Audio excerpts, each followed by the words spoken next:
আমাদেরকে দিতে আর সুবিধা মতো লাভটা পুরোটাই তারা নিতে। আমাদের সরকারকে আমরা যেটা বলতে চাই, ভারত তো এটা চাইবে, সে তার সুবিধা চাইবে, সে চাইবে আমরা মরিবাজি যাই করি সে বেঁচে থাকুক। ভারতের কাছে এই বিবেচনা বোধটা নাই যে আমরা যেহেতু প্রতিবেশী বন্ধু, আমরা সবাই মিলেমিশে এই অঞ্চলে থাকব, এখানে নদীর পানি আমরা ভাগ করে নেব, এখানে কৃষি ব্যবস্থা আমরা একে অপরের সহযাত্রী হব, দুঃখের সহযাত্রী হব। তো এই বিষয়গুলো নিয়ে আমরা আজকে এখানে কথা বলবো যে ভারতের সাথে যে চুক্তিটা হয়েছে এখানে আমাদের কি লাভ, এবং এই ধরনের একপক্ষীয় ভারতের লাভওয়ালা চুক্তি আমরা বাংলাদেশের মানুষ মানি কিনা। 2 নম্বর কথা হচ্ছে, আপনারা জানেন যে আমাদের দেশে কোটার নামে প্রায় 60% চাকরি নির্দিষ্ট লোকদের জন্য নির্ধারণ করা হয়েছে। সাধারণ মানুষের জন্য চাকরি পাবে মাত্র 40%। সেই 40% লোকদেরও আমরা সঠিকভাবে চাকরি পাই না। ঘুষ, ছাত্রলীগের ক্যাডার, প্রশ্ন ফাঁস, নানা রকম সমস্যার কারণে আমাদের এখানে মেধাবীরা চাকরি পায় না। সুতরাং আমাদের একটা দাবি যে মেধার ভিত্তিতে চাকরি হইতে হবে।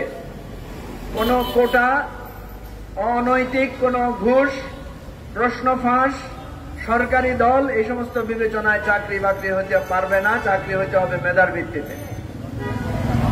এর বাইরে আপনারা জানেন যে সরকারি দলের লোকেরা দুর্নীতি করে হাজার হাজার কোটি টাকা পাচার করতেছে, ব্যাংকগুলো লুটপাট করতেছে, তাদের হাজার হাজার লক্ষ লক্ষ একর জমির মালিক হচ্ছে তারা। এমনকি হিন্দুদের জমি পর্যন্ত জোরপূর্বক কিনে তারা সেখানে মানুষের অধিকার হরণ করছে। আমাদের বক্তব্য হলো যে এই দুর্নীতি এবং এই লুটেরা যারা আছে এদেরকে ধরতে হবে, এদের বিচার করতে হবে। এর বাইরে আমরা আজকে যারা গরিব মানুষ আছে তারা দিনে আনে দিনে খায়, তাদের অনেক কষ্ট, জিনিসপত্রের অনেক দাম, প্রতিদিন পেঁয়াজের দাম, আপনার টমেটোর দাম, কাঁচামরিচের দাম, এগুলো বাড়তেছে, মানুষের কষ্টের শেষ নাই। আপনারা জানেন দেশের প্রায় 20টা জেলায় বন্যা হচ্ছে, সরকার সেদিকে কোনো নজর নাই। তারা ভোগ বিলাসে মত্ত। এই দ্রব্যমূল্য বৃদ্ধির কারণে আওয়ামী লীগের লোকদের কোনো চিন্তা নাই, তারা আরামসে শুধু বাংলাদেশে বাড়ি না, তারা কেউ কেউ কানাডায় বাড়ি করতেছে, লন্ডনে বাড়ি করতেছে, দুবাইতে বাড়ি কিনতেছে, সিঙ্গাপুরে বাড়ি কিনতেছে। এই যে দেশের মধ্যে যে বৈষম্য তারা চালু করছে, আমাদের বক্তব্য পরিষ্কার, আমরা এই দেশটা স্বাধীনতা চেয়েছিলাম যাতে এখানে কোনো বৈষম্য না থাকে। আজকে আমরা সেই সমস্ত বিষয়ে দেশবাসীর বিভিন্ন শ্রেণী পেশার লোকদের আমরা কথা শুনব, কিন্তু কথা বলতে হবে খুব সংক্ষেপে। যে পানির ব্যাপারে বলবেন বা ভারতের চুক্তির ব্যাপারে বলবেন, সে শুধু চুক্তির ব্যাপারে আপনার মনোভাব কি সেটা বলবেন। কেউ যদি দ্রব্যমূল্যের কথা বলেন, দ্রব্যমূল্য নিয়ে কথা বলবেন। কেউ যদি সন্ত্রাস নিয়ে কথা বলতে চান, নিরাপত্তা নিয়ে কথা বলতে চান, শুধু সেটা নিয়ে কথা বলবেন। কারণ আমরা সবার কথা শুনতে চাই। এখানে রিক্সাওয়ালা ভাইরা আছেন, এখানে খেটে খাওয়া মজুররা আছেন, পথচারীরা আছেন। আপনারা আজকে স্বাধীনভাবে এখানে কথা বলবেন, আমরা আপনাদের কথা শুনব। প্রথমে এই দ্রব্যমূল্য নিয়ে আমাদের জীবনযাত্রা কেমন হচ্ছে, আপনার সংসার কিভাবে চলতেছে, এই ব্যাপারে আমরা একজন ড্রাইভারের কথা শুনতে চাই। ড্রাইভার এখানে একজন আছেন, মুজিবুর রহমান সাহেব, আসেন, আপনার 2 মিনিট আপনার কথা শুনবো। আসেন, মুজিবুর রহমান মল্লিক, আসেন।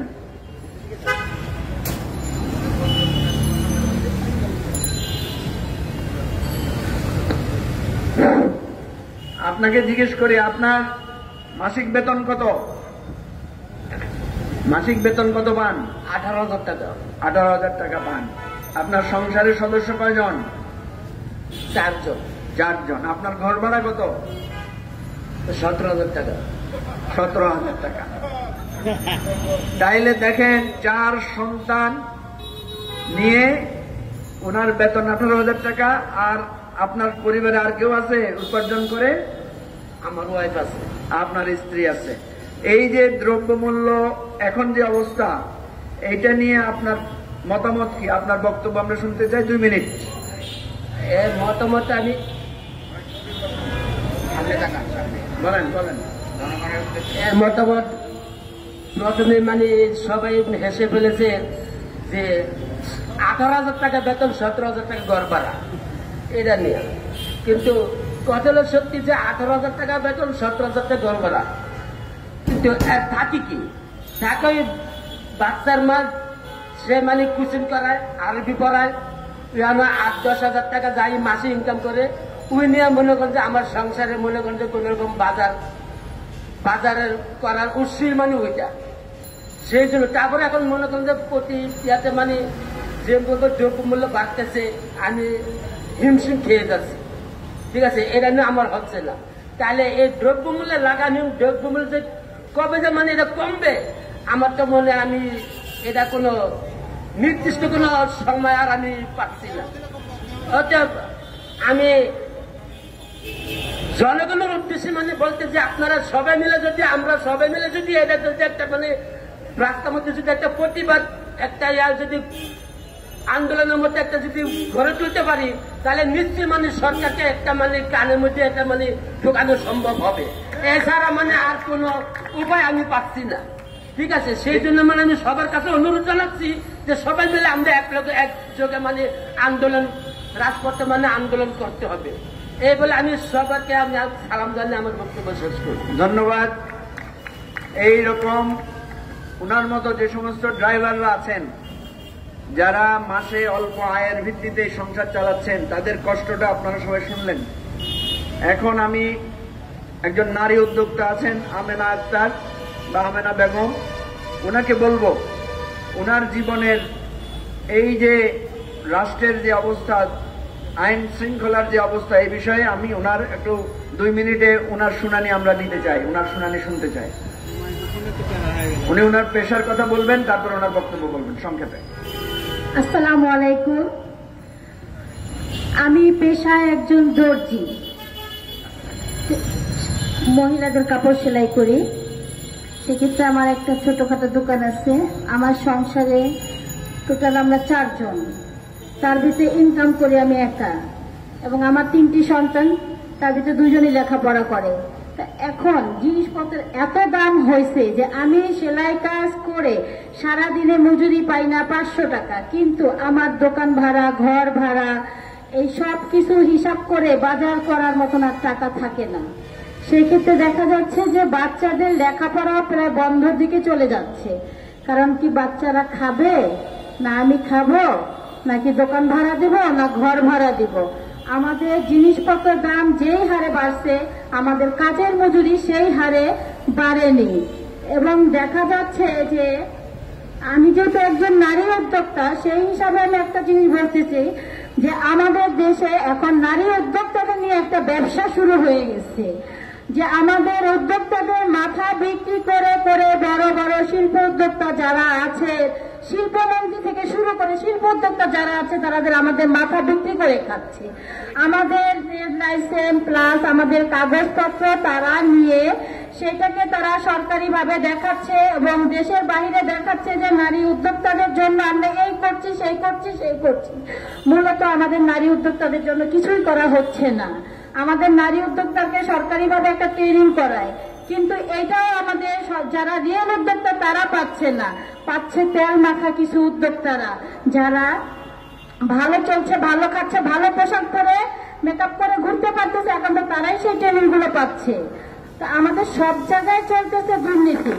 তো এখন আমি ছোট্ট একজন উদ্যোক্তা হিসাবে বলবো, একজন নারী হিসাবে বলবো, একজন বিধবা মা হিসাবে বলবো যে আমাদের মতন যারা মেয়েরা আছে, যে একটা সংসারে তারা একটা ইনকাম করে, তাদের দিকে তাকায় অন্তত হলেও জিনিসপত্রের দাম কমিয়ে দিন, মানুষকে খেতে দিন, মানুষকে বাঁচতে দিন, মানুষের চিকিৎসা করার অধিকার দিন, মানুষকে তার অন্ন বস্ত্র সবকিছুর একটা অধিকার দিন। আসসালামু আলাইকুম।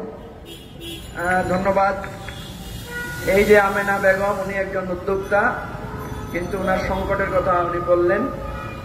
তো আপনারা জানেন যে এখন ছাত্ররা আন্দোলন করছে তাদের একটা অধিকার নিয়ে, কোটা বিরোধী একটা আন্দোলন, কোটা সংস্কারের আন্দোলন। আমরা একজন ছাত্রকে আহ্বান করব, খালিদ সাইফুল্লাহ জিহাদ, উনি ঢাকা বিশ্ববিদ্যালয়ের ছাত্র এবং বাংলাদেশ ছাত্রপক্ষ একটা সংগঠনের প্রতিনিধি। খালিদ সাইফুল্লাহ জিহাদকে বলবো 2 মিনিটের মধ্যে ছাত্রদের তাদের অনুভূতিটা এখানে তুলে ধরার জন্য।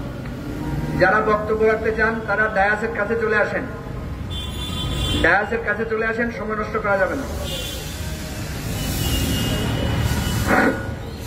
আসসালামু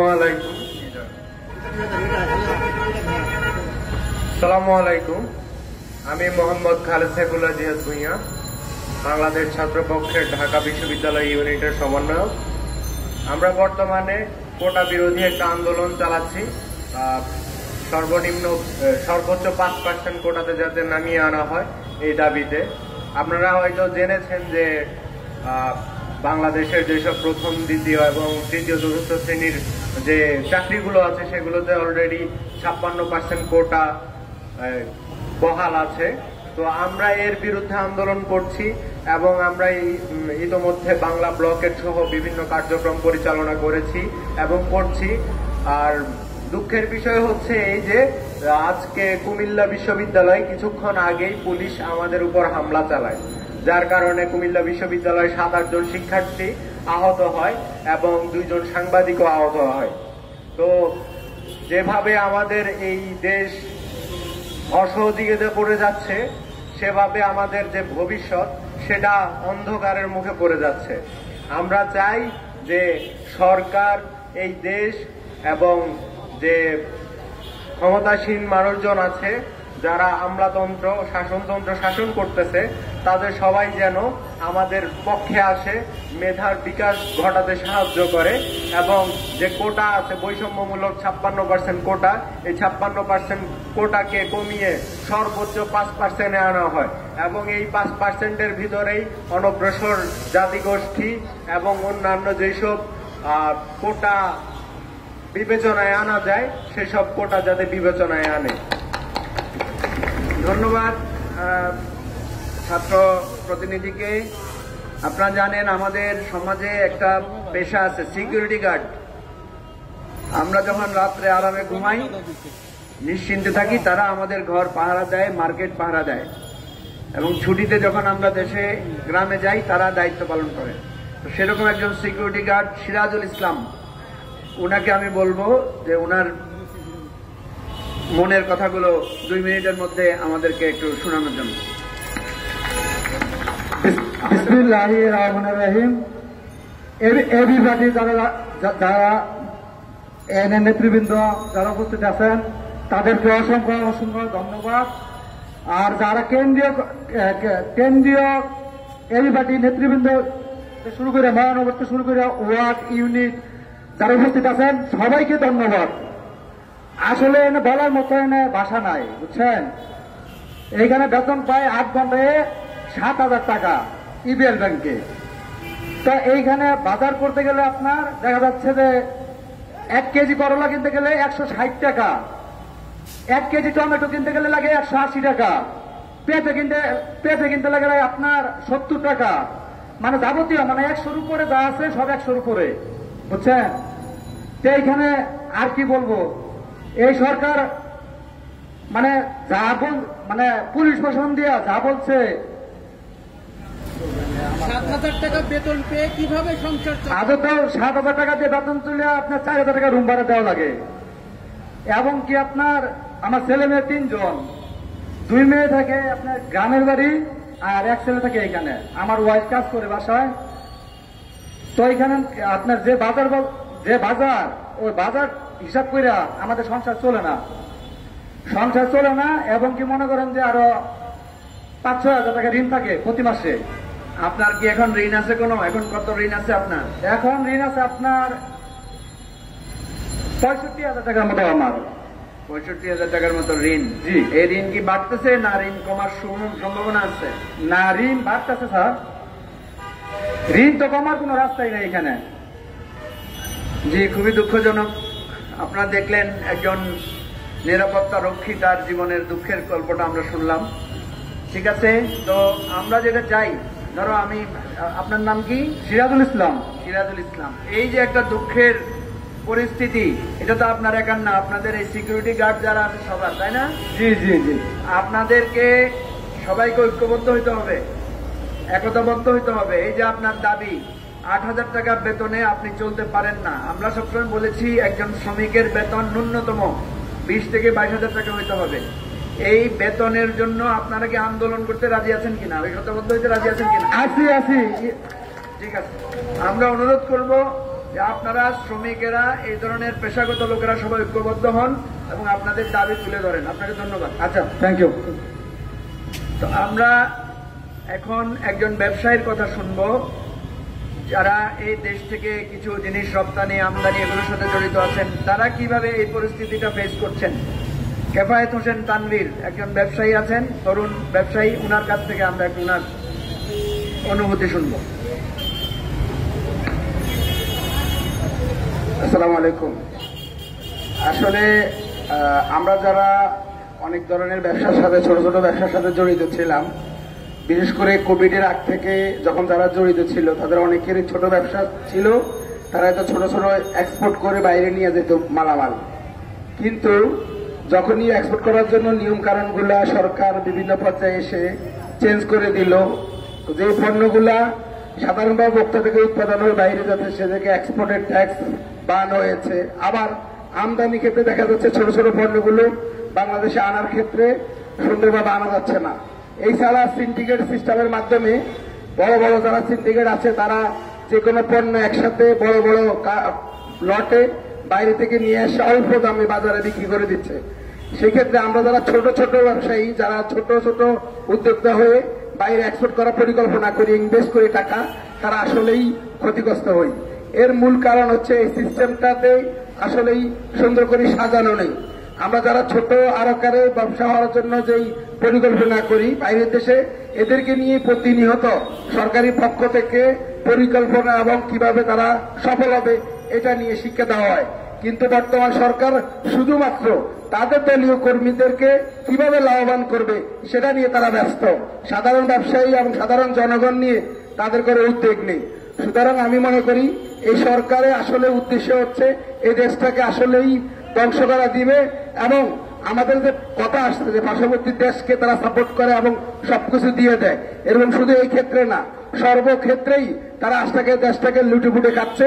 আমি আহ্বান জানাবো আমাদের শ্রমজীবী এবং ছোট ব্যবসায়ী সবাইকে ঐক্যবদ্ধ হয়ে এই দেশে সবাইকে ঐক্যবদ্ধ হয়ে এই সরকারের বিরুদ্ধে একটি ঐক্য তৈরি করে এর পতন অবশ্যই গড়াইতে হবে। সবাইকে আহ্বান জানিয়ে আমার বক্তব্য শেষ করছি। আল্লাহ হাফেজ। আসসালামু আলাইকুম রহমতুল্লাহ। ধন্যবাদ।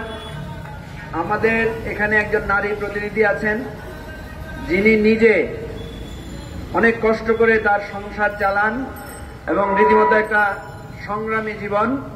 শাহিনুর আক্তার শিলা, ওনাকে আমরা বলবো যে ওনার জীবন যুদ্ধের চিন্তা আমাদের সাথে উনি যাতে এই শুনানিতে শেয়ার করেন, খুবই সংক্ষেপে।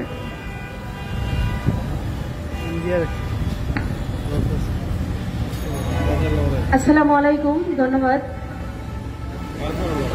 আসলে আজকে আমরা যারা বাকরুদ্ধ হয়ে পড়ে আছি, বাংলাদেশে যারা ব্যবসা হোক, উদ্যোক্তা হোক, যেটাই হোক না কেন, আমরা খুব সংকটে আছি।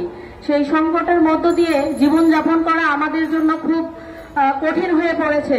তবুও আমি আমার কিছু ব্যক্তিগত কথা বলবো। সেটা হচ্ছে আমিও একজন উদ্যোক্তা, ছোট ছোট কিছু কর্ম সোশ্যাল মিডিয়ায় কাজ করি। এখন সোশ্যাল মিডিয়ায় যারা আমরা কাজ করতেছি সেগুলো আমাদের এখন ট্যাক্সে পরিণত করেছে এবং সেগুলোকে ডিসেবল করে দেওয়া হচ্ছে। আমরা যারা অনলাইনে এখন আমাদের রেস্টুরেন্ট বা কোনো শপ দেওয়া সম্ভব হয় না, তারা ঘরে বসে থেকে আমরা অনলাইন ব্যবসা করি এবং অনলাইন ব্যবসা করে ঘর থেকে যে 2 টাকা ইনকাম করা শুরু করি। কারণ হচ্ছে একটা শপ দিতে গেলে নিম্ন হলেও একটা দোকান নিতে আপনার 5 লাখ টাকা লাগে জামানত এবং প্রোডাক্ট তো আছেই। সেক্ষেত্রে আমাদের হাতে তত টাকা থাকে না, কারণ আমরা হচ্ছে ছোট উদ্যোক্তা। আমরা ঋণ চাইতে গেলে আমাদের বিভিন্ন ধরনের ডকুমেন্ট চাই। যে ডকুমেন্টসটা আমার কাছে চাই সেটা আমার দেওয়ার বাহিরে। আমি যদি কোনো রকম ডকুমেন্ট দিতে পারি, দোকান দেখাইতে পারি, তাহলে তো আমার ঋণের কোনো প্রয়োজন হয় না। সরকার বলতেছে আপনারা চাকরি না খুঁজে আপনারা ব্যবসা করুন, উদ্যোক্তা হন। আমি যখন উদ্যোক্তা হই নিজের পক্ষ থেকে আমি ব্যাংকে যাই ঋণের জন্য, সেখানে বলে আমার বিভিন্ন ধরনের ডকুমেন্টস, কিন্তু আমি তো দোকানেই নিতে পারিনি, তাহলে দোকানের ডকুমেন্ট যদি আমি দিতে পারি তাহলে তো আমার ঋণের দরকার হয় না। তারপরেও আমি চেষ্টা করে যাই, কিন্তু আমি যখন ব্যাংকে যাই তখন ব্যাংকে বলে আপনার ডকুমেন্ট নেই। যখন ডকুমেন্ট থাকে না বা কিছু করার নেই, কারণ সরকার আপনাদেরকে বলে এক কথা আপনারা উদ্যোক্তা হন, আর আমাদের বলে আপনারা কোনো ডকুমেন্ট ছাড়া আপনারা ঋণ দেবেন না। তাহলে আমি সরকারের কাছে বলবো আপনি চাকরির কোঠা নিয়ে যে ব্যস্ত হয়েছেন, কিন্তু আমরা চাকরির পিছনে তো ছুটবই না, নিজের উদ্যোগে উদ্যোক্তা হতে চাই, সেটাও কোনো আপনি ঋণ দিচ্ছেন না। তাহলে আমাদের অনলাইনে ঘরে বসে থেকে ইনকামের একটা সোর্স আমরা নিজেরাই তৈরি করি। এখন সেখানেও এখন বাধা তৈরি হয়েছে, কারণ অনলাইনে যারা আমরা ট্যাক্স দ্বিগুণ করে দিয়েছে, আর কিছু ক্রাইটেরিয়া আছে, এই ক্রাইটেরিয়া যদি আমরা ফিল আপ করতে না পারি তাহলে আমাদের অনলাইনের যে কাজগুলো সেগুলো ডিসেবল করে দেওয়া হচ্ছে। তাই বল আমরা নারী উদ্যোক্তা হয়েও কোনো লাভ নেই, বাংলাদেশে আমরা এইভাবে দ্রব্য মুসরে মরবো, এটা ছাড়া আমাদের করার কিছু নাই। তাই আমি বলবো যারা অনলাইনে হোক আর যারা উদ্যোক্তা হোক, নিজের থেকে কিছু করার জন্য যদি মনে করেন যে সরকার করতে পারতেছে না আমরা ঘরে বসে থাকবো, কিছু করার নেই, আমি বলবো ভুল করছেন, আপনারা রাস্তায় নামুন। আমরা বাংলাদেশের নাগরিক, আমাদের অধিকার আছে আমাদের ভালোভাবে বেঁচে থাকার। আমরা বাংলাদেশে আমরা আমাদের নানা দাদা চাচাদের এবং শহীদদেরকে মুক্তিযোদ্ধা করেছে আমাদের স্বাধীনভাবে বেঁচে থাকার, কিন্তু আমরা এভাবে কষ্টে মরতে চাই না। তাই বলবো সাধারণ জনগণকে আপনারা এগিয়ে আসুন, আমরা আমাদের নাগরিকদের অধিকার চাই, আমরা সুন্দরভাবে বাঁচতে চাই। ধন্যবাদ। ধন্যবাদ। আমাদের আজকের গণশুনানিতে অংশ নিতে এসেছেন একজন কণ্ঠশিল্পী আনিসুজ্জামান আকাশ। আনিসুজ্জামান আকাশ উনি একজন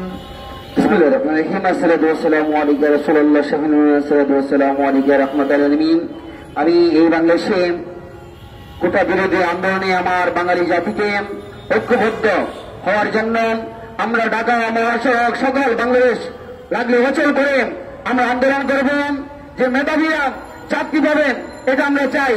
আমরা বাংলাদেশের সকল মেধাবী তারা ছাত্রছাত্রী তারা চাকরি পাবেন, এটা আমি কবি কণ্ঠশিল্পী আনিসুজ্জামান আকাশ এটি চাই। এবং বাংলাদেশে আমি একটি আন্দোলন করছি, সেটা হল পুরুষ নির্যাতন আইন চাই, পুরুষ প্রতিরোধ কমিটি চাই, সারা বাংলাদেশে একটি সংগঠন চাই।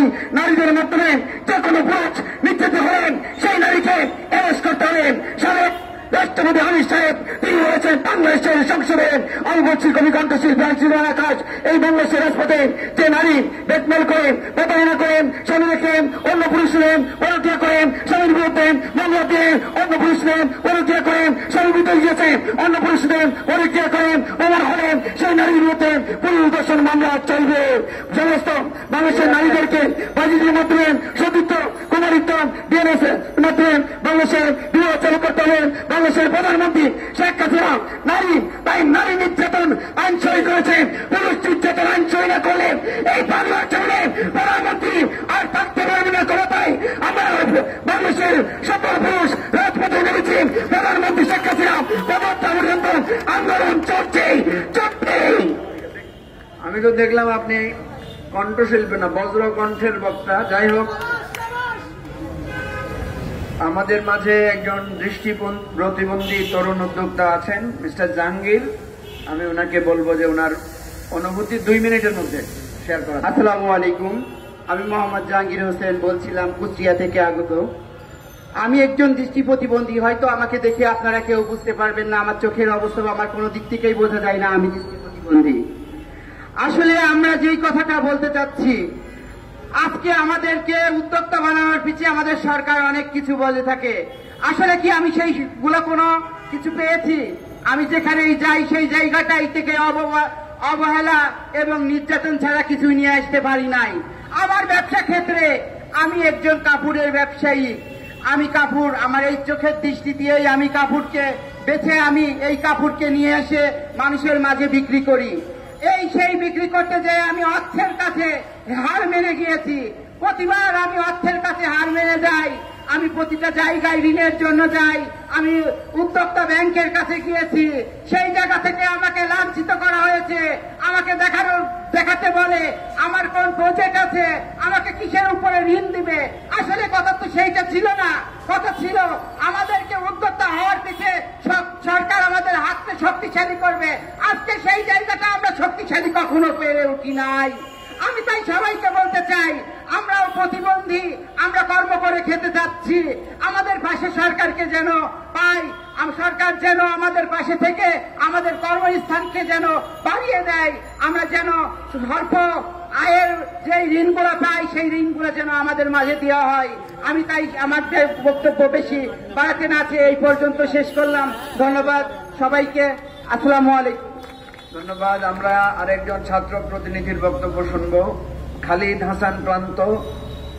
তার কাছ থেকে আমি জানতে চাইব যে এই যে প্রশ্ন ফাঁস হচ্ছে এবং এই যে কোটা সংস্কারের তারা যে দাবি করছে, এই দাবি কি সাধারণভাবে আদায় হবে নাকি জাতীয়ভাবে আমাদের সবাইকে চিন্তা করতে হবে ঐক্যবদ্ধ হওয়ার জন্য? এই ব্যাপারে তার মতামত জানতে চাইব। আসসালামু আলাইকুম। আমি খালিদ হোসেন প্রান্ত, ঢাকা বিশ্ববিদ্যালয়ের একজন শিক্ষার্থী এবং এই সহযোদ্ধাদের একজন যোদ্ধা বলতে পারেন। আমি যেটা বলতে চাই সেটা হচ্ছে, ঐক্যবদ্ধ না হলে এখন এই মুহূর্ত থেকে আসলে আমাদের এই বিজয় আসবে না। আমাদের বিজয় আসবে শুধুমাত্র ইউনিটি থেকে। যেহেতু আমাদের উপরে হামলা শুরু হয়েছে, এই হামলা থামবে না। যেহেতু আগে থেকে সতর্ক করতেছিল, আরো করবে বলে আশা করি। আমরা এই যুদ্ধ কখনো থামাবো না, এই যুদ্ধের বিজয় আসবে ইনশাল্লাহ। তবে এই রক্ত যে কুমিল্লা বিশ্ববিদ্যালয়ে ঝরেছে সেখান থেকে আরো রক্ত দেব, যেহেতু দিয়েছি, দিব ইনশাল্লাহ। 52 ব্যাক করেছে, 66 আন্দোলন হয়েছে, 69 গণঅভ্যুত্থানে রক্ত দিয়েছে আমার ভাইয়েরা। আমাদের এবার রক্ত ঝরছে, ইনশাল্লাহ ঝরবে। আমরা আমাদের বুক পেতে দিয়েছি, তোমরা আসো, গুলি করো, তবে আমাদের রাজপথ থেকে এভাবে সরাই দিতে পারবা না। আশা করি বিজয় আসবে, আমাদেরই বিজয় হবে ইনশাল্লাহ। ধন্যবাদ। ধন্যবাদ।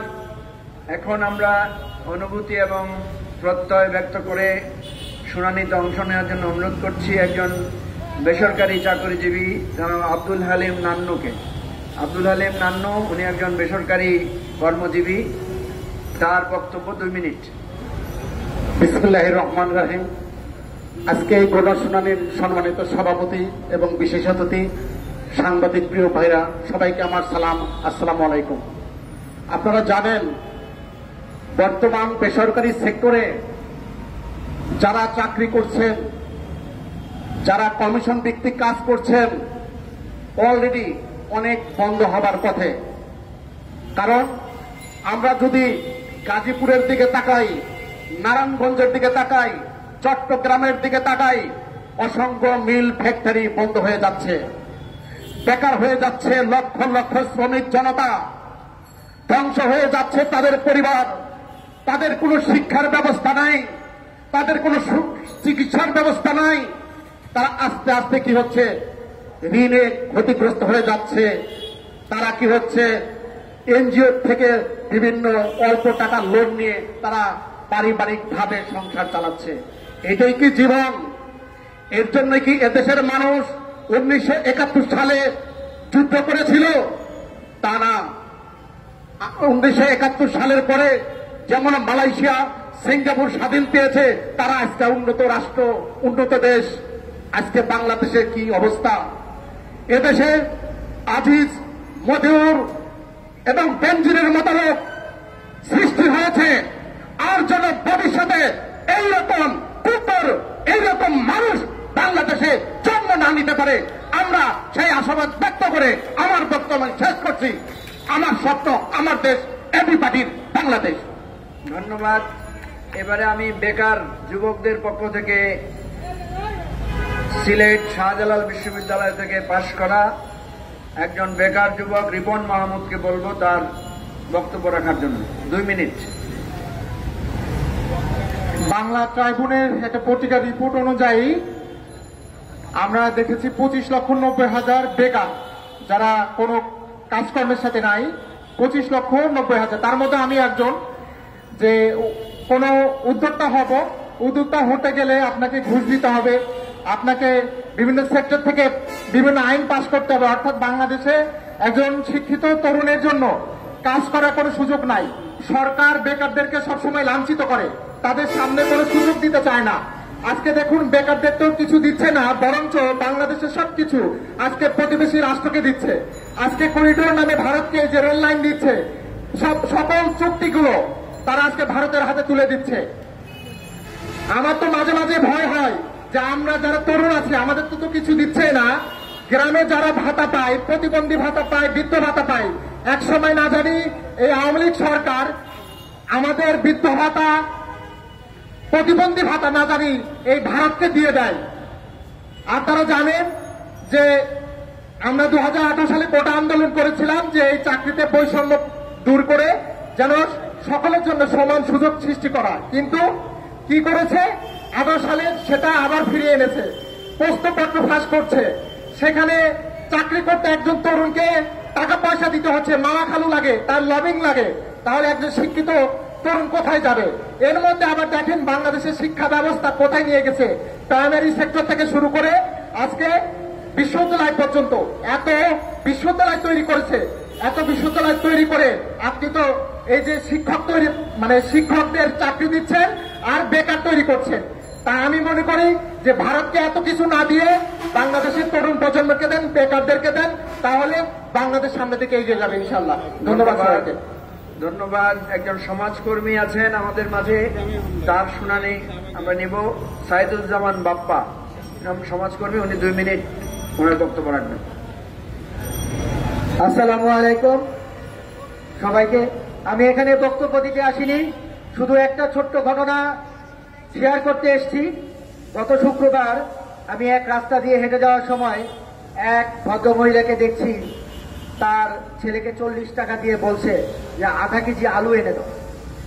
আমাদের বাংলাদেশে আমরা যদি 60 টাকা কেজি আলু কিনে খেতে হয়, শ্রমজীবী কর্মজীবী সাধারণ মানুষ কি খেয়ে বাঁচবে? আমাদের খাবারের চাহিদা ভাত আলু এই সরকার যদি রক্ষা না করতে পারে, তাহলে আমাদের জনগণের কাছে দায়িত্ব বুঝিয়ে দিয়ে এই সরকারকে অবিলম্বে পদত্যাগ করার জন্য আহ্বান জানাচ্ছি। ধন্যবাদ। ধন্যবাদ।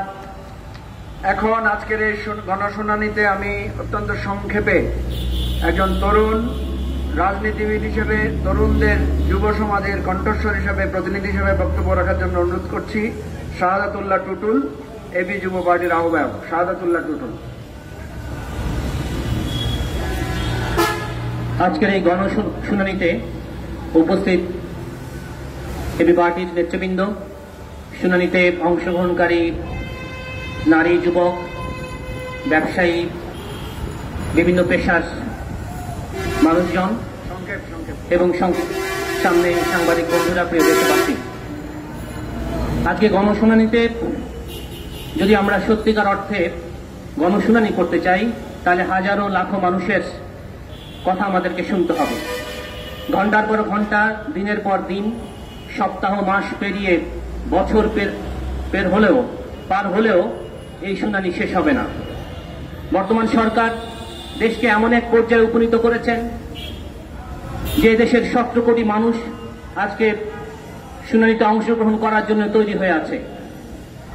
আমাদের ভোটের অধিকার, ভাতের অধিকার থেকে শুরু করে নিত্যপণ্যের ঊর্ধ্বগতি, নাগরিক জীবনের বিভিন্ন চাহিদা, আইন শৃঙ্খলা পরিস্থিতি সহ সকল ক্ষেত্রেই জনগণকে আজকে ধোঁকার মধ্যে ফেলে নিজেদের সম্পদের পাহাড় তারা করছে।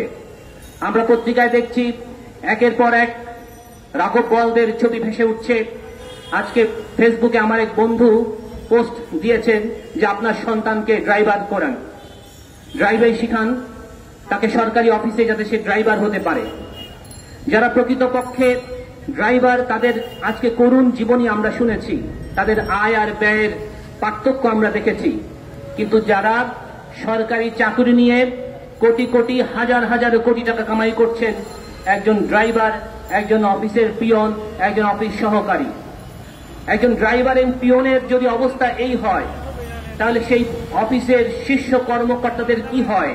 আর সেই কর্মকর্তাদেরকে যারা নিয়োগ দেন, যারা সরকার পরিচালনা করেন, তাদের যে দেশে এবং বিদেশে কত হাজার কোটি টাকার সম্পদ তারা গড়েছেন, সেটি আর বলার অপেক্ষা রাখে না। তাই আজকে আমরা এই রাজপথ থেকে স্পষ্ট ভাষায় বলতে চাই, জনগণের যে অধিকার, সে অধিকার আপনারা ফিরিয়ে দিন। জনগণের যে চাহিদা, সেই চাহিদা পূরণ করুন।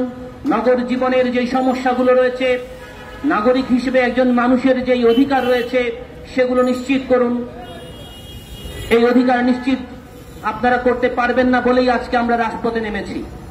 আমরা স্পষ্ট করে বলতে চাই যে বাংলার মানুষ দাবি আদায়ের জন্য যখন রাজপথে নামে, সেটি 1 বছর হোক 1 যুগ হোক, দাবি আদায় না করে তারা রাজপথ থেকে যায় না। তার প্রমাণ হচ্ছে আজকের ছাত্র সমাজ। আজকের ছাত্র সমাজ রাজপথে নেমেছেন এবং তাদের সাথে জনগণ রয়েছেন, এবং আমরা মনে করি তাদের এই দাবি ন্যায্য দাবি, এটি আদায় হবে। যুব সমাজ তাদের সাথে রয়েছে, বাংলাদেশের মানুষ তাদের সাথে রয়েছে। আমাদের অধিকার আমরা আদায় করেই রাজপথ থেকে আমরা ঘরে ফিরে যাব। সবাইকে আন্দোলন এবং সংগ্রামে ঐক্যবদ্ধভাবে অংশগ্রহণ করার আহ্বান জানিয়ে আমার কথা শেষ করছি। ধন্যবাদ। এখন গণশুনানিতে অংশ নেবেন একজন শিক্ষক এবং যিনি রাজনীতিবিদ বটে, জনাব আলতাফ হোসেন। জনাব আলতাফ হোসেন এখন গণশুনানিতে অংশ নেবেন। অত্যন্ত সংক্ষেপে ওনার বক্তব্য তুলে ধরবেন। বিসমিল্লাহির রহমানির রহিম। সম্মানিত উপস্থিতি, আজকের গণশুনানি অনুষ্ঠানের সম্মানিত সভাপতি এবং সঞ্চালক, উপস্থিত সাংবাদিক বন্ধুগণ, আমার আগে যারা বক্তব্য দিয়ে গেছেন, বিভিন্ন সেক্টরের লোকজন, ড্রাইভার থেকে নিয়ে সিকিউরিটি গার্ড, আরো বিভিন্ন প্রফেশনের লোকজন কথা বলেছেন। সবাই তাদের উদ্বিগ্নতার কথা বলেছেন। সবাই তারা বলেছেন কি পরিমাণ কষ্ট এবং নির্যাতন তারা সহ্য করছেন গত 15 বছর ধরে। সম্মানিত উপস্থিতি, এই সরকার পুরো দেশকে এমন এক পর্যায়ে নিয়ে ফেলেছে যে এখন আপনি কোন বিষয়ে অ্যাড্রেস করবেন এমন কোনো বিষয় নেই যে বিষয়ে অ্যাড্রেস করা লাগবে না। প্রত্যেকটা সমস্যা এখন বাংলাদেশের মেইন সমস্যা হয়ে গেছে। 1-2টা সমস্যা না, হাজার হাজার সমস্যা সম্বলিত আজকের এই দেশ। সম্মানিত উপস্থিতি, গতকালকে বর্তমান দামি সংসদের একজন এমপি অত্যন্ত সুন্দরভাবে বলেছেন যে এই যে চোর প্রশ্নপত্র ফাঁসের সাথে জড়িত আবেদ আলী হাজার হাজার কোটি টাকা বানালো, এই চোর যখন সবার সামনে ধরা খেল, তো এমপি বলতেছেন এখন সরকার কেন আবার তদন্ত কমিটি গঠন করতেছে? চোর তো বলে দিবে আমার সাথে অমুক অমুক অমুক চোর ছিল, এই চোরদেরকে ধরেন। তো সরকারের কাজ হচ্ছে এখন চোরের কাছ থেকে চোরের খবর নিয়ে বাকি চোরদেরকে ধরা। আর তদন্ত কমিটি গঠন করার মানে হচ্ছে এই প্রোগ্রামকে আস্তে করে ঠান্ডা করে দেওয়া এবং সিদ্ধান্ত নেওয়া কাকে ধরা হবে কাকে ধরা হবে না। তো এভাবেই প্রত্যেকটা জিনিস আজকে নিজের করায়ত্তে নিয়ে এসেছে। আপনারা দেখেছেন রাষ্ট্রীয় সফরে আমাদের দামি সংসদের কাঁঠাল রানী প্রধানমন্ত্রী উনি গিয়েছিলেন চায়নাতে, সেখান থেকে সফর সংক্ষিপ্ত করে চলে আসলেন সামান্য একটা পারিবারিক কারণ দেখিয়ে। একটা পারিবারিক কারণে ওনার মেয়ে কিন্তু মৃত্যুশয্যায় নয়, উনি বলেছেন ওনার মেয়ে অসুস্থ। সামান্য একজন অসুস্থতার কারণে আপনি পুরো দেশের একটা রাষ্ট্রীয় কাজে গেছেন একটা দেশে, সেখান থেকে চলে আসলেন। তা আপনি দেশটাকে আপনার মেয়ের অসুস্থতার চেয়ে আরো কম গুরুত্বপূর্ণ মনে করেন। এই যদি হয় একটা দেশের প্রধানমন্ত্রীর অবস্থা, এদেশের জনগণ কোনোদিন এই প্রধানমন্ত্রীর কাছে কোনোভাবেই নিরাপদ নয়, এই দেশ নিরাপদ নয়, এদেশের কোনো জনগণ নিরাপদ নয়। আমরা আজকের এই গণশুনানি আয়োজন করার মেইন কারণ হচ্ছে জাতির যে এই কষ্টগুলো আপনাদের কাছ থেকে আপনাদের সামনে তুলে ধরা এবং সবাই একত্র হয়ে দলবদ্ধ হয়ে একসাথে মিলে এই সরকারের বিরুদ্ধে আন্দোলন গড়ে তুলে এই সরকারের পতন নিশ্চিত করা। এই কথা বলে আমার বক্তব্য শেষ করছি। ধন্যবাদ সবাইকে। ধন্যবাদ। এখন আমরা একজন ব্যবসায়ীর কথা শুনবো, যিনি বাংলাদেশ ভারত বিভিন্ন বাণিজ্যিক ব্যবসায়ের সাথে সম্পৃক্ত। এই বাংলাদেশ ভারতের এই চুক্তিগুলোকে উনি কিভাবে দেখেন, সংক্ষেপে তার কাছ থেকে আমরা তার অনুভূতি শুনব। জনাব ABM খালিদ হাসান। বিসমিল্লাহির রহমানির রহিম। আজকে এই গণশুনানিতে যারা অংশগ্রহণ করেছেন, আয়োজন করেছেন এবি পার্টি এবং সাংবাদিক বন্ধুদেরকে আমি জানাতে চাই যে এই কিছুদিন আগে ভারত যে করিডোর সুবিধা বাংলাদেশ থেকে নিয়ে গেল, এর যদি অর্থনৈতিক দিক বিবেচনা করি তাহলে বাংলাদেশ এই জায়গা থেকে অনেক বেশি অর্থনৈতিক সুবিধা পাওয়ার কথা, কিন্তু এদেশের জনগণ আজ পর্যন্ত জানে না যে কিসের বিনিময়ে আমার দেশের বুক চিরে আমরা ভারতে যাওয়ার জন্য পারমিশন দিলাম। আজকের গণশুনানি থেকে আমি নিন্দা জানাই, প্রতিবাদ জানাই, প্রশ্ন রাখতে চাই সরকারের কাছে, এই অবৈধ সরকারের কাছে, যেই সরকার ভারতের তাবেদার হিসাবে বাংলাদেশে আজকে শাসন করছে, বাংলাদেশকে লুটপাট করছে। আজকে আমরা বলতে চাই এই করিডোরের যে করিডোর দেওয়া হয়েছে, এই করিডোর যদি দিতে হয় তাহলে বাংলাদেশকে ভুটানে যাওয়ার পারমিশন দিতে হবে সড়ক পথে, বাংলাদেশকে নেপালের সাথে কানেক্টিভিটি দিতে হবে, বাংলাদেশকে চায়নার সাথে কানেক্টিভিটি দিতে হবে। তাহলে আমরা বাংলাদেশের বুক চিরে ভারতের রেল যেতে দিব। অন্যথায় ভারতের রেল বাংলাদেশের মাটি দিয়ে যেতে পারবে না। আজকে আমি পার্টির গণশুনানি থেকে আমরা প্রতিবাদ জানাচ্ছি, এই অঙ্গীকার ব্যক্ত করছি। সবাইকে ধন্যবাদ। ধন্যবাদ প্রিয় সুধীমণ্ডলী। এখন রাজনীতিবিদ, সমাজকর্মী সকালের পক্ষ থেকে একজন এবি পার্টির সম্মানিত প্রচার সম্পাদক আনোয়ার সাদাত টুটুলকে তার 2 মিনিটের প্রতিক্রিয়া বা তার মতামত জানানোর জন্য অনুরোধ করছি। বিসমিল্লাহির রহমানির রহিম। সম্মানিত নগরবাসী, এবি পার্টি কর্তৃক আয়োজিত আজকের এই গণশুনানিতে ইতিমধ্যেই আপনারা দেখতে পেয়েছেন বাংলাদেশের শ্রমজীবী মানুষ, বাংলাদেশের চাকরিজীবী মানুষ, বাংলাদেশের মেহনতি মানুষ, তারা যে আয় করছে এই আয় দিয়ে তাদের সংসার চলছে না। ইতিমধ্যে আপনারা দেখতে পেয়েছেন একজন ব্যবসায়ী বলেছেন ভারতকে যে করিডোর দেওয়া হয়েছে বাংলাদেশের মানুষ তা জানে না কিসের বিনিময়ে ভারতকে করিডোর দেওয়া হয়েছে। আপনারা দেখেছেন কোটা বিরোধী একটি আন্দোলন চলছিল। গতকাল পর্যন্ত যে আন্দোলন ছিল সারা বাংলাদেশে শান্তিপূর্ণ। বাংলাদেশের বর্তমানে দখলদার প্রধানমন্ত্রী যখন বাংলাদেশে এসে হাজির হয়েছে, আজকেই বাংলাদেশের ক্যাম্পাসে রক্ত ঝরেছে। আপনারা দেখেছেন প্রধানমন্ত্রী আসার সাথে সাথে ছাত্রদেরকে পুলিশ দিয়ে হামলা করানো হয়েছে, ছাত্রদেরকে গুলিবিদ্ধ করা হয়েছে। আমরা বলতে চাই, আপনারা জানেন মেয়ের অসুস্থতার কথা বলে আপনি চায়না থেকে ফেরত এসেছেন। আসলে আপনি ফেরত এসেছেন, চায়না আপনাকে শূন্য হাতে ফেরত দিয়েছে।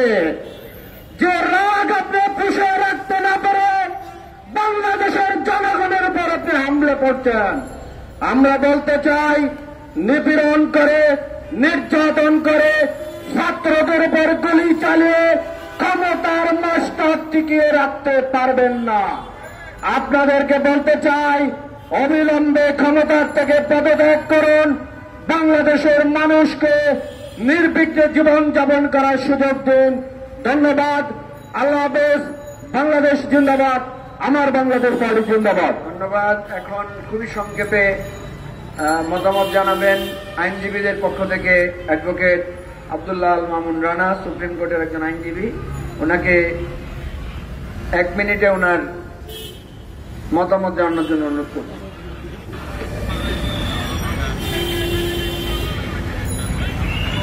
বিসমিল্লাহির রহমানির রহিম।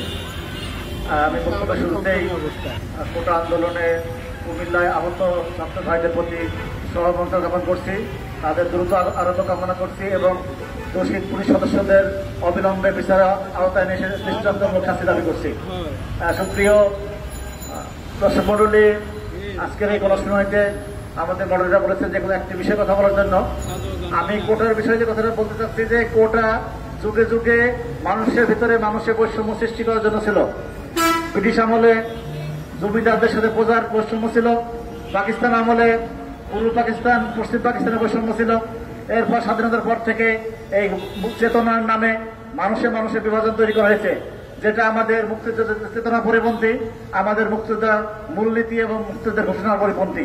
তাই অবিলম্বে এই কোটা ব্যবস্থা বাতিল করে সাম্য, সামাজিক মর্যাদা এবং মানবিক সামাজিক সুবিচারের ভিত্তিতে যে বাংলাদেশের স্বপ্ন নিয়ে এদেশের দেশপ্রেমিক জনতা মুক্তিযুদ্ধে ঝাঁপিয়ে পড়েছিল, সেই বাংলাদেশ প্রতিষ্ঠার লক্ষ্যে সবাইকে ঐক্যবদ্ধ হওয়ার আহ্বান জানিয়ে আমার বক্তব্য শেষ করছি। ধন্যবাদ। এখন আমি আজকের এই গণশুনানিতে একজন দেশের সচেতন নাগরিক হিসেবে এই দেশের সেনাবাহিনীতে যিনি সাহসিকতার সাথে যোগ্যতার সাথে ভূমিকা রেখেছেন লেফটেন্যান্ট কর্নেল অবসরপ্রাপ্ত দিদারুল আলমকে সংক্ষেপে বক্তব্য রাখার জন্য অনুরোধ করছি। বিসমিল্লাহির রহমানির রহিম। দেশবাসীরা আপনারা জানেন বাংলাদেশের সমস্যার কোনো শেষ নেই। এই সমস্যার উদ্ভব হয়েছে ভোটারবিহীন একটি সরকার আমাদের উপরে চেপে বসেছে। 2014 সালে আমরা ভোট দেইনি, 2018 সালে ভোট দেয়নি, দিনের ভোট রাতে করেছে। 2024 সালে 7 জানুয়ারিতে ভোট আমরা দেইনি। দেশের 90 থেকে 95% মানুষ এই সরকারকে ক্ষমতায় দেখতে চায় না। তাদের কোনো অধিকার নাই ভারতের সাথে সাম্য চুক্তি করার জন্য। আমরা তাদেরকে সেই ক্ষমতা দেইনি। তারা ভারতের সাথে চুক্তি করে ট্রেন যাওয়ার ব্যবস্থা করেছে আমাদের বুকের উপর দিয়ে, আমাদের বুকে রক্তক্ষরণ করবে, আর ভারতের সেনাবাহিনী আমাদের উপর দিয়ে চলবে, আমাদের সার্বভৌমত্বকে আঘাত করবে, আমাদের স্বাধীনতাকে আঘাত করবে। বাংলার জনগণ এটা হতে দিবে না, দিতে পারে না। আমরা দিব না, দেব না, দেব না। আমরা হুঁশিয়ার করতে চাই। আপনি চায়নাতে গিয়েছেন, অনুমতি নেওয়ার জন্য গিয়েছিলেন ভারতে, কি পেয়েছেন? কিছুই জানি না। গিয়েছিলেন 4 দিনের জন্য, আপনাকে অপমান করে অসম্মানিত করে ফেরত দিয়েছে। আপনি দেশের প্রধানমন্ত্রিত্ব করছেন, অথচ আপনাকে যখন অসম্মানিত করে পুরো জাতি সেখানে অসম্মানিত হয়। আপনার লজ্জা হওয়া উচিত, আপনার সরকারের লজ্জা হওয়া উচিত। আপনাকে যে অসম্মানিত করে চাইনিজরা ফেরত দিয়েছে, কিভাবে তাদের দিকে থাকার আপনি?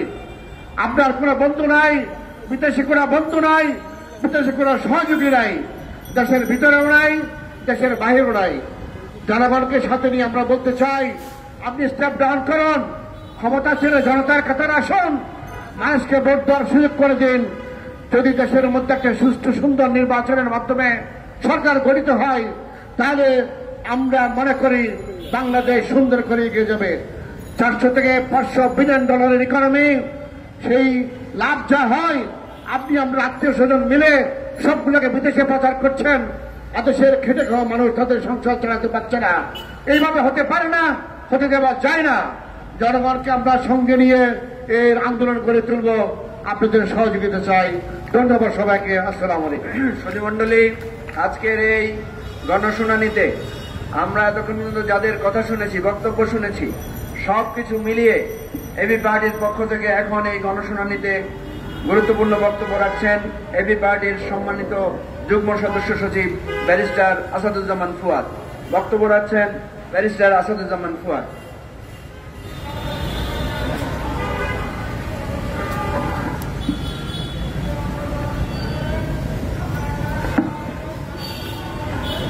বিসমিল্লাহির রহমানির রহিম। প্রিয় দেশবাসী, আসসালামু আলাইকুম।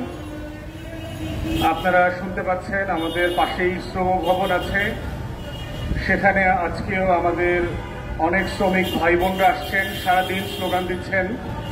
তাদের পাওনা টাকা, যেটার জন্য তারা কাজ করেছেন গার্মেন্টসে, সেটার পাওনা বেতনের টাকা তারা পাচ্ছেন না, এই জন্য তারা স্লোগান দিচ্ছেন। এবং তারা শুধু একদিন না, আমরা যারা এই এলাকাতে নিয়মিত আসা যাওয়া করি, আমরা দেখেছি শ্রম ভবনের সামনে প্রত্যেক দিন এরকম হাজার হাজার শত শত শ্রমিক ভাই বোনরা যারা ঘাম ঝরায় বাংলাদেশের শিল্পকে দাঁড় করিয়েছেন, বাংলাদেশের রপ্তানি খাতকে দাঁড় করিয়েছেন, তাদেরকে এই ঝড় বৃষ্টি ঘামে এসে আবার স্লোগান দিতে হচ্ছে তার ন্যায্য পাওনার জন্য। এমন একটা সময় এবং এমন একটা রেজিমের সময় সেটা চলছে, যখন আপনারা দেখলেন যে বাংলার এই অবৈধ দখলদার রবার্ট ক্লাইভ, খসিদি বেগম আর মীর জাফররা 196 জন মিলে বেইজিং সফরে গিয়েছে 3 দিনের জন্য। আপনারা যদি কেউ বিমানে চড়ে থাকেন, লম্বা ফ্লাইটে ডলারে পেমেন্ট এবং এটার খরচ বুঝে থাকেন, তেলের পেট্রোলের কত টাকা খরচ হয়, এই 200 লোকের ওখানকার 5 স্টার হোটেলে থাকতে কি পরিমাণ খরচ হয়, প্রত্যেক বেলা খাবার দাবারে কি পরিমাণ খরচ হয়, কয়েকশো কোটি টাকা 3 দিনের জন্য মাসুল দিয়ে শ্রাদ্ধ করে আসছে বেইজিং এ, যার ভিক্ষার ঝুলি হচ্ছে মাত্র $140 মিলিয়ন। এর থেকে বেশি টাকা আমাদের বেনজিরের আছে, মতিউরের আছে, আজিজের আছে।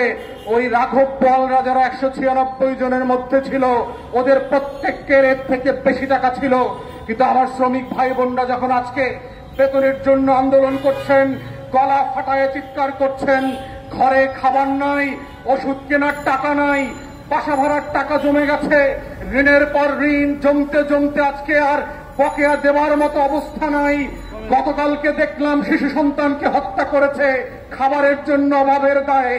তখন আমার দেশের অবৈধ দখলদাররা, রাঘব বোয়াল, ঘসিরে বেগম, মির্জাফররা 196 জনকে বিমানে করে 2 দিনের শ্রাদ্ধ করতে যায়। সেই বেইজিং থেকে ভিক্ষার ঝুলি নিয়ে বাংলাদেশে লাথি মেরে ফেলে দিয়ে আসছে। সফর সংক্ষিপ্ত করে ফিরে আসতে হয়েছে। আপনি বারবার বাংলাদেশের মানুষকে বোকা বানাবেন, বেইজিং এর টাকা দিয়ে রাস্তা বানাবেন, সেতু বানাবেন, রেল করিডোর দেবেন, আর সেইটার বেনিফিশিয়ারি হবে দিল্লি। এই লুটপাটের রাজনীতি বাংলাদেশের মানুষ যেমন বোঝে, দুনিয়ার মানুষরাও বোঝে, বেইজিংও বোঝে। যদি মনে করে থাকেন দিল্লির গোলামি করে, দালালি করে, বাংলাদেশকে দফায় দফায় বিক্রি করে, ঋণগ্রস্ত করে এই দেশের জনগণকে প্রজা আকারে কুকুর বিড়ালের মতো ট্রিট করবেন, সব খেলার শেষ আছে। ফেরাউনকেও ডুবে মরতে হয়েছে, নমরুনকেও মশা মাইরা ফেলছে, মতিয়রকে ছাগল কোরবানি দিয়ে দিছে। আপনাদের কোরবানির দিন আসতেছে, শুধু অপেক্ষা করুন। প্রিয় দেশবাসী, আমরা বারবার বলেছি, স্বাধীনতার ঘোষণাপত্রে এই রাষ্ট্র বানানোর অঙ্গীকার পরিষ্কার করে বলে দেওয়া ছিল। সেখানে বলা ছিল যে আমরা একটা গণপ্রজাতন্ত্র বানাবো। এর মানে হচ্ছে বাংলাদেশের তখনকার 7.5 কোটি গরিব মেহনতি মানুষ, রিক্সাওয়ালা, শ্রমজীবী মানুষরা মিলে একটা নিজেদের বাংলাদেশ বানাবে, যেই বাংলাদেশটাতে কোনো বৈষম্য থাকবে না, রাজা প্রজার বিভেদ থাকবে না, ব্রাহ্মণ আর নমশূদ্রের বিভেদ থাকবে না, জমিদারি প্রথা থাকবে না। রবার্ট ক্লাইভরা এসে আমাদের টাকা পয়সা সোনা দানা লুট করে নিয়ে যাবে না। কিন্তু আমরা 53 বছর পরে এসে দেখতে পাচ্ছি এই বাংলাদেশটা আজকে আওয়ামী দখলদারদের হাতে, রবার্ট ক্লাইভ আর মির্জাফরদের হাতে লুট হয়ে গেছে।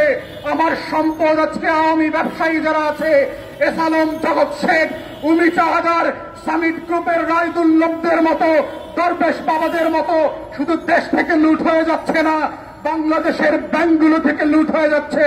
বাংলাদেশের ব্যাংকগুলোতে আজকে টাকা নাই, কাগজ ছাপিয়ে দিচ্ছে, 5 লক্ষ টাকার ক্যাশ পর্যন্ত চেক দিয়ে উঠানো যাচ্ছে না।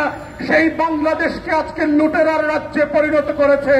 যেই স্বাধীনতার ঘোষণাপত্রে বলা ছিল এই বাংলাদেশ চলবে সাম্য, মানবিক মর্যাদা, সামাজিক ইনসাফের উপর ভিত্তি করে, সেই বাংলাদেশ আজকে চলছে মাফিয়াতন্ত্র, জুলুম আর বেইনসাফের উপর ভিত্তি করে। যেই বাংলাদেশ হয়েছিল 70-এর নির্বাচনের ম্যান্ডেটকে সামনে রেখে, ভোট দেওয়ার অধিকারকে সামনে রেখে, নেতা নির্বাচন করবার অধিকারকে সামনে রেখে, 53 বছর পরে এসে এই আওয়ামী বাটপাটদের হাতে বাংলাদেশের রাজত্ব আজকে একটা প্রজাতন্ত্রের বদলে রাজতন্ত্রে পরিণত হয়েছে শেখ পরিবারের।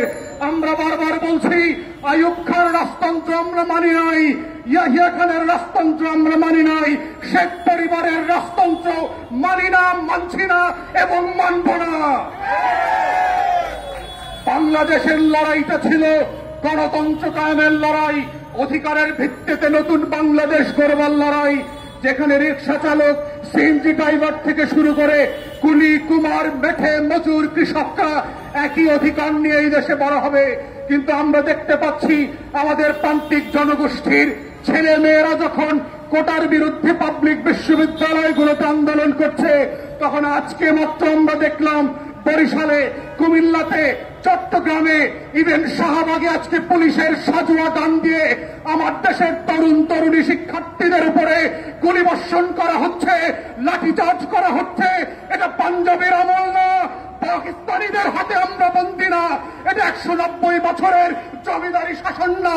যদি কেউ মনে করে থাকে বাংলাদেশে এখনো জমিদারের শাসন চলছে, ব্রিটিশ বেনিয়ারা বাংলাদেশ দখল করে রেখেছে, আমরা প্রত্যাখ্যান করছি এবং বলে রাখছি, বাংলাদেশে গণতন্ত্রের যে লড়াই হয়েছে, যেই রক্ত দিয়ে মুক্তিযোদ্ধারা বাংলাদেশ স্বাধীন করেছে, সেই বাংলাদেশ আমরা ফেরত আনবো। কোটা থাকবে না, ইদার শেখ পরিবার, হাসিনা থাকবে, না হয় বাংলাদেশের 20 কোটি মানুষ থাকবে, কোটা থাকতে পারবে না, কোনোভাবে সম্ভব না।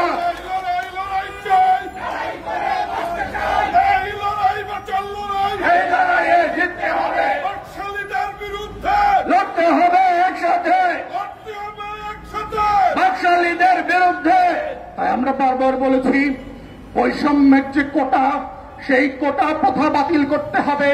কারণ এটা শুধু অসাংবিধানিক নয়, আমাদের সংবিধানের 39-এ আর্টিকেল 29-এ পরিষ্কার করে বলে দেওয়া আছে যে বাংলাদেশ রাষ্ট্রে প্রত্যেক নাগরিকের সমানভাবে চাকরিতে অংশগ্রহণ করবার অধিকার থাকবে। কিন্তু এই কোটা পদ্ধতির মধ্য দিয়ে বাংলাদেশের চেতনা ব্যবসায়ীরা, আওয়ামী মুক্তিযুদ্ধ শ্রেণীর ব্যবসায়ীদের একটা কোটারিতে পরিণত হয়েছে বাংলাদেশ রাষ্ট্র। এই রাষ্ট্র থেকে যদি পরিবর্তন চাই, আমাদের ঘোষণাপত্রে যে গণপ্রজাতন্ত্র করবার লড়াইয়ের কথা বলা ছিল, এই লড়াইয়ের জায়গাকে ফেরত নিয়ে আসতে হবে। সংবিধানের যে মোদ্দা কথা আছে, কোনো বৈষম্য থাকতে পারবে না, সেটাকে সংবিধান পরিবর্তন করে হলেও আবার ফিরায় নিয়ে আসতে হবে। দেশে কোনো কোটা থাকবে না, শুধুমাত্র পাহাড়ি থেকে পিছিয়ে পড়া জনগোষ্ঠী আর প্রতিবন্ধীদের জন্য সর্বোচ্চ 5% কোটা থাকতে পারে। এর বাইরে কোনো আওয়ামী চেতনাবাসদের জন্য কোনো কোটা থাকবে না। নারী জেলা কোটার কোনো প্রয়োজন নাই। বাংলাদেশে মেধার ভিত্তিতে রাষ্ট্র পরিচালিত হইতে হবে, এটাই আমাদের স্বাধীনতার অঙ্গীকার ছিল। এই লড়াই চলছে এবং চলবে, কারণ কোটার যে লড়াই, এটাই আমাদের গণতন্ত্র এবং প্রজাতন্ত্র করবার লড়াই। এটাই হচ্ছে বৈষম্যের বাহিরে এসে গণপ্রজাতন্ত্র সাম্যবাদী রাষ্ট্র করবার লড়াই। ইগালিটেরিয়ান প্রিন্সিপালের উপরে ভিত্তি করে, সেই ফ্রিডম অ্যান্ড লিবার্টি প্রিন্সিপালকে ভিত্তি করে বাংলাদেশ রাষ্ট্র স্বাধীন হয়েছিল। আমরা সেই রাষ্ট্র ফেরত পেতে চাই। তাই দেশবাসীকে অনুরোধ করব, লড়াই করেন। দেশের যে প্রান্তে যেভাবে আছেন, মাঠে নামেন। এই রাষ্ট্র আপনার, এই রাষ্ট্র রিক্সাওয়ালার, সিএনজিওয়ালার, মেঠে মজুর, কৃষকের, পোশাক শিল্প শ্রমিকদের, এই রাষ্ট্র 20 কোটি মানুষের। আওয়ামী লীগ আর শেখ পরিবারকে এই রাষ্ট্র ছাত্রওয়ালা দলিল করে লিখে দেওয়া হয় নাই, কখনো দেওয়া হবে না। অতএব এই রাষ্ট্রের মালিকানা আমরা ফেরত পাইতে চাই এবং এই পাওয়ার লড়াইয়ে আমরা আহ্বান করছি দেশবাসীকে, ছাত্র সমাজকে, যেই যেখানে আছেন লড়াইতে নামেন। আপনার অধিকার আপনাকে কেউ ফেলে দেবে না। প্রজাতন্ত্র গড়বার লড়াইয়ে সামিল হন। বাংলাদেশের স্বাধীনতা, সার্বভৌমত্ব, জাতীয় স্বার্থ রক্ষা করবার যে লড়াই, এটাই হচ্ছে আপনার নাগরিক লড়াই। আমরা সেই লড়াইয়ে আপনাকে অংশগ্রহণের আহ্বান জানিয়ে আমার বক্তব্য এখানেই শেষ করছি। সবাইকে অসংখ্য ধন্যবাদ। সংগ্রামী সাথী ও বন্ধুগণ, আমরা আজকের এই গণশুনানিতে যে কয়েকটি বিষয় পেয়েছি, স্পষ্টভাবে বলতে চাই, ভারত যদি আমাদের কাছ থেকে শুধু পেতে চায়, আমরা পাবো না, আমরা পানি পাবো না, আমাদের সীমান্ত হত্যা বন্ধ হবে না। যদি এগুলো আমরা আদায় করতে না পারি, ভারতের সাথে কোনো চুক্তি বাংলাদেশের মানুষ মেনে নেবে না। আমরা কোটা মানি না এবং এই অবৈধ দামি সরকারের আমরা পদত্যাগ চাই। আজকের এই গণশুনানির এখন সমাপনী বক্তব্য রাখছেন এবি পার্টির যুগ্ম আহ্বায়ক জনাব বিএম নাজমুল হক। আমার স্বপ্ন, আমার দেশ, এবি পার্টির অঙ্গীকার। বিসমিল্লাহির রহমানির রহিম। আজ 11ই জুলাই এবি পার্টির শুনানির জন্য সমগ্র স্তরের জনগণকে আহ্বান করে যাচ্ছে। এবি পার্টি বিগত কয়েক বছরেই এই সরকারকে পদত্যাগের জন্য অনেকবার অনেক কথা শুনিয়েছে। এই সরকার শোনে নাই। আমরা জানি এই শেখ হাসিনা আজকের সিকিউরিটি গার্ড সিরাজুল কিংবা আজকে যে আমাদের শিল্পী বিপ্লবের কথাও তার কানে যাবে না। শেখ হাসিনা শ্রবণ শক্তি হারিয়ে ফেলেছে, আর এই শেখ হাসিনাকে শ্রবণ শক্তি ফিরিয়ে দেওয়ার জন্য আমাদের আন্দোলন, আমাদের সংগ্রাম চলবে ইনশাআল্লাহ। আমি শুধু এইটুকু বলেই শেষ করতে চাই, এই আওয়ামী লীগের সরকার পুলিশের উপর ভর করে একের পর এক তাদের তাণ্ডব লীলা চালিয়ে যাচ্ছিল। আজকে আপনারা দেখেছেন পুলিশের সর্বোচ্চ কর্মকর্তা আইজি বেনজিরের অবস্থা। আইজি বেনজির আজকে দেশে নাই। আমরা শুনতে পাচ্ছি অচিরেই নাকি বেনজির মুখ খুলবে। এই যে এই সরকারের যত কিছু গলাপ আছে, অচিরেই নাকি বেনজির সারা দেশকে জানিয়ে দেবে। আমরা সেই দিনের অপেক্ষায় রইলাম। আজকের এই গণশুনানিকে সফল করার জন্য যে সকল নেতা কর্মীরা দীর্ঘক্ষণ ধরে বসেছিলেন তাদের সকলকে, মিডিয়া কর্মী ভাই বোনদের সকলকে ধন্যবাদ জানিয়ে আজকের এই গণশুনানি অনুষ্ঠান এখানেই সমাপ্তি ঘোষণা করছি। আল্লাহ হাফেজ। এবি পার্টি জিন্দাবাদ, বাংলাদেশ জিন্দাবাদ।